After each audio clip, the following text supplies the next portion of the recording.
we are a data provider, and you can imagine an index is nothing else than a virtual basket.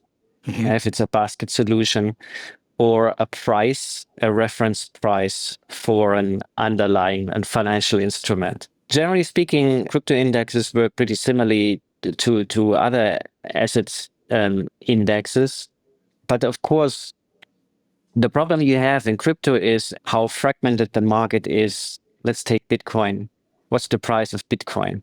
Yeah, you can look at Coinbase, you can look at Binance, you can look at Bybit.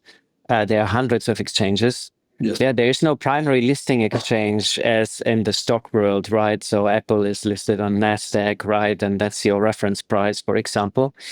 And if you are at least operating in my space, where a lot of people are concerned with heavily regulated products, think of the ETFs, or also the derivative space is developing towards that. Yeah, whenever you need a settlement price, yeah, you have to settle your net asset value of your ETF or your derivative.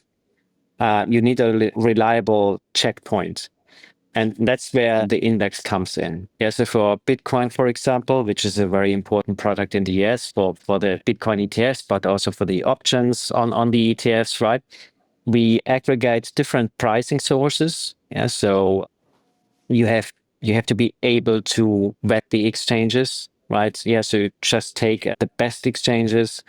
If you look at KYC, AML, the volumes, are there any security issues, etc. Yeah, all these things, like a rating for a stock, for example, there are exchange ratings. Yeah, so you just take the best exchanges, and then you have an algorithm to come up with a representative price. Yeah, so that can be very complex sometimes, can be easier, right? Normally you are have a mix of a TWAP or a VWAP, right? And that's what we do. And then starting from the single coin indexes, we also work on strategies, right? We work on sectors, we work on different baskets, etc. And so think of an index really as your price anchor, your strategy anchor, and then a portfolio manager can replicate it for different products. Yeah. So that's the indexing world.